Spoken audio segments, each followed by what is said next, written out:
Hello, welcome back to the Homeland Defense and Security Information Analysis Center podcast series. Today we will be discussing the socio-cultural understanding of the Af-Pak region with Dr. Corey Zoli. Hello everyone, welcome to another edition of the HDIAC podcast series. With me today I have the pleasure of hosting Dr. Corey Zoli. Dr. Zoli's research focuses on contemporary problems of warfare from an interdisciplinary social science, public policy, and law perspective, with attention to the culture and governance of contemporary conflict dynamics, changing patterns of global conflict, and the role of international humanitarian law in contemporary conflict dynamics. Dr. Zoli's research analyzes the role of technology, culture, and religion in contemporary security dynamics and in post-conflict transition. This includes the role of Islamic law in mitigating conflict and post-conflict dynamics, Muslim majority states, international law conflict and compliance behavior, problems of law and governance in Afghanistan and Pakistan, and the importance of Islamic and international norms for transitioning post-Arab Spring states. Her work has been supported by the National Science Foundation, the Social Science Research Council, the Andrew Mellon Foundation, and Google. Corey, it's great to have you here with us today. Thanks so much for having me. But no, it's great to be here today. It's a lot of fun, and I always learn something talking to you folks. So thanks for having me. Obviously, we're talking about cultural studies today. Understanding a society and its culture is important to building meaningful relationships, as culture influences the way that people act with one another, their values, perceptions, their loyalties. So I was wondering if you could start off by telling us a little bit about the Af-Pak region and the importance of understanding its culture and society in relation to security challenges at home and abroad. Yes, absolutely. So it's a great place to begin with the question of culture, because we're taking a little bit of a security perspective on the Middle East and South Asian region today. I'll try to weave together culture and security questions. I think that'll be helpful, first of all, and probably of interest to your audiences.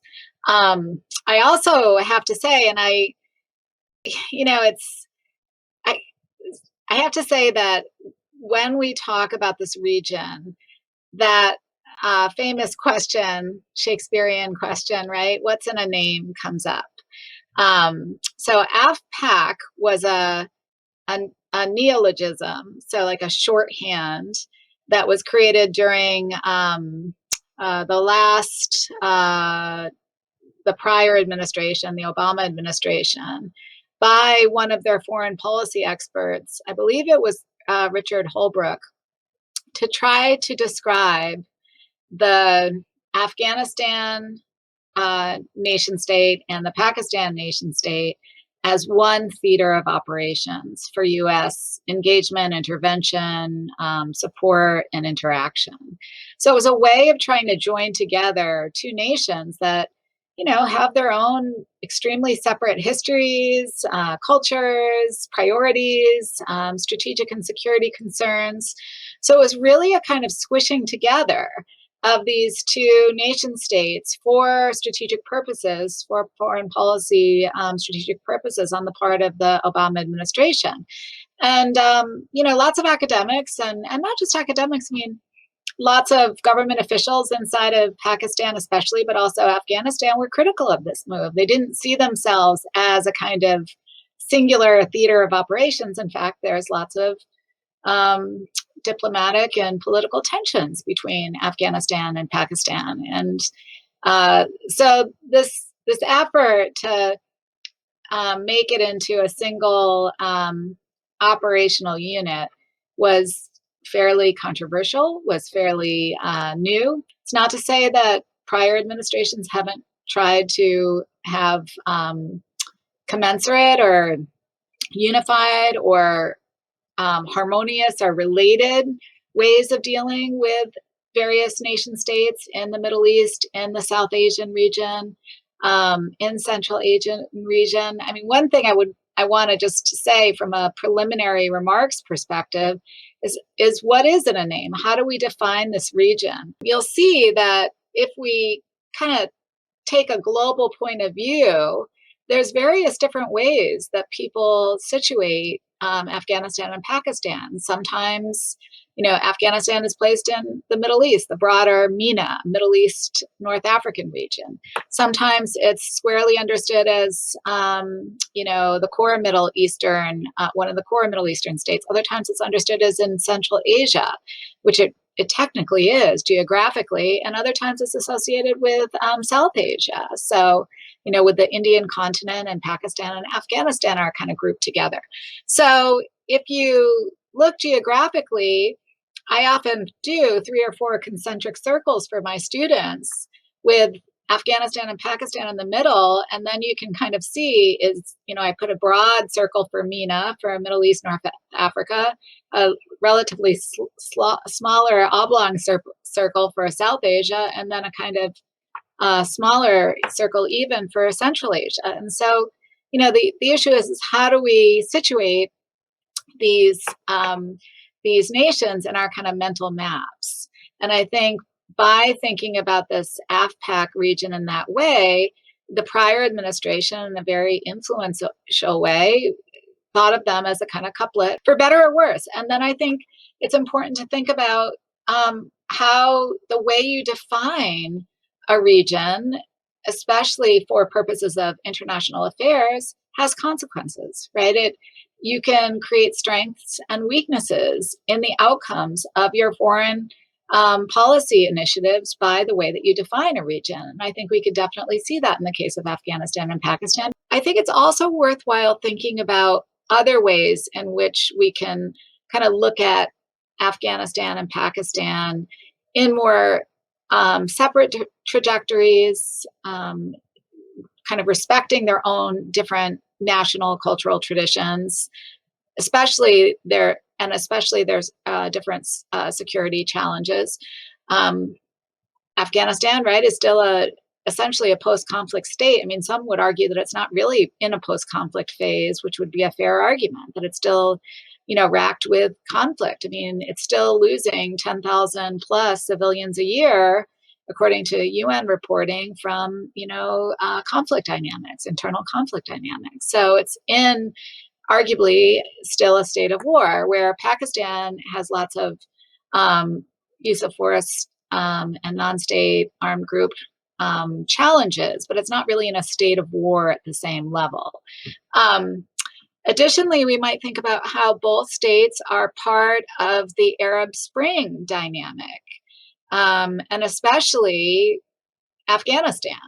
So, you can think about all the challenges that occurred across the region with those, challenged Arab Spring states. And that included Syria, most obviously, right? But also, Libya, Egypt, Sudan, Iraq, Morocco. I mean, all of them had implications from those internal challenges, 2011, 2012, and forward. So we can think about defining Afghanistan and Pakistan in relation to those kinds of challenges.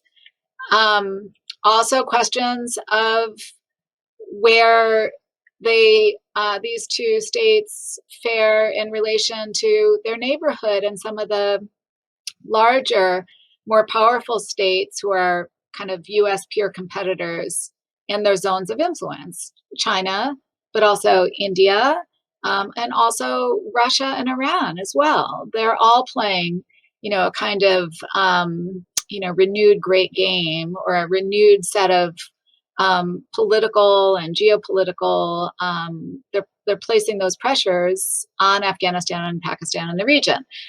You can also talk about geography, and topography, right? I mean, there's a way in which the physical geography of, Afghanistan and Pakistan, especially if you look at the Hindu Kush and the mountainous regions, I mean, especially in the northern part of both of those nations, they create some shared experiences, but they're still quite different.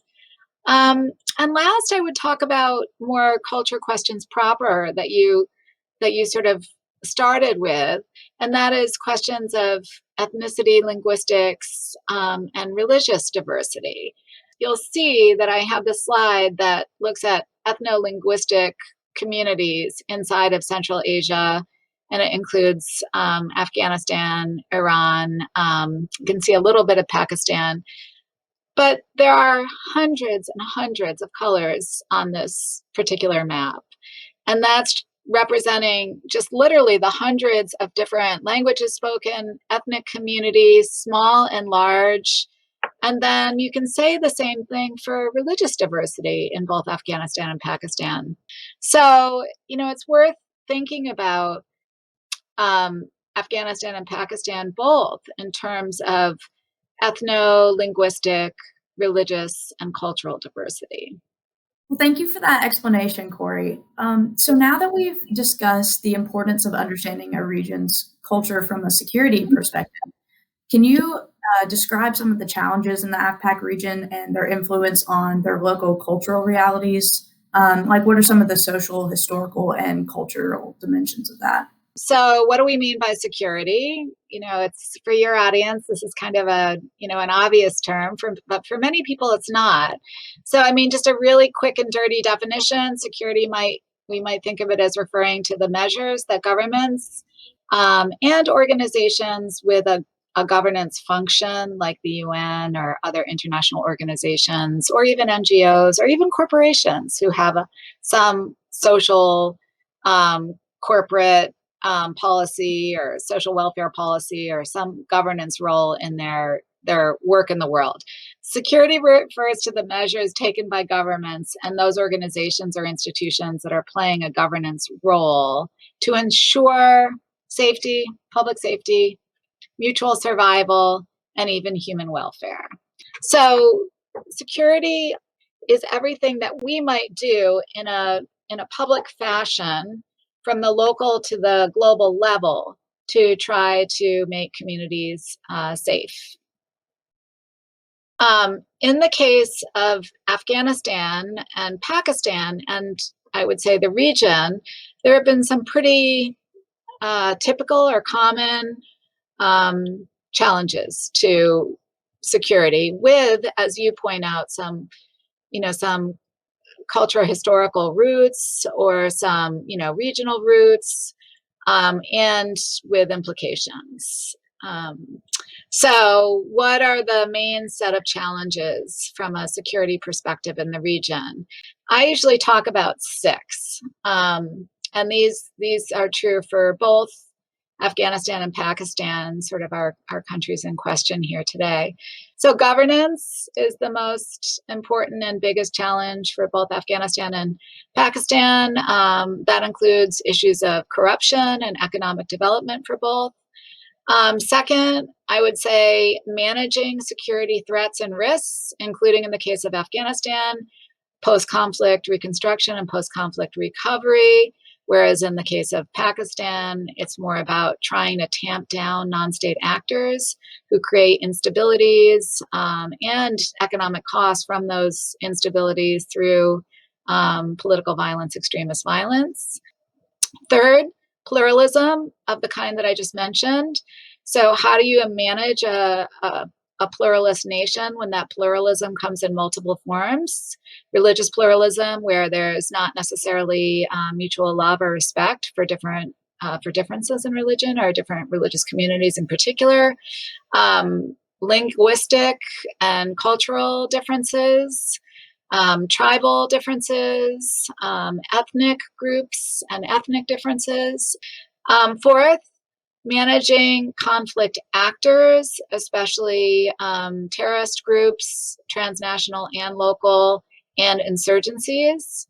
That's a huge problem in Afghanistan. How do you manage the insurgencies and the non-state actors, whether it's residual Taliban in the case of Afghanistan or the Haqqani network going back and forth across the Durand line between Afghanistan and Pakistan, or if it's transnational organizations that have a local foothold like ISIS and Al-Qaeda, both of which are active, and the role of neighboring states in using what Kapoor calls strategic actors in a way that creates instability or violent actions and activities. Number 5 would be trying to figure out ways of delinking both these places from global terrorist trends and global insurgent trends. So this is related to the point that I just made about internal conflict actors and insurgents and managing those.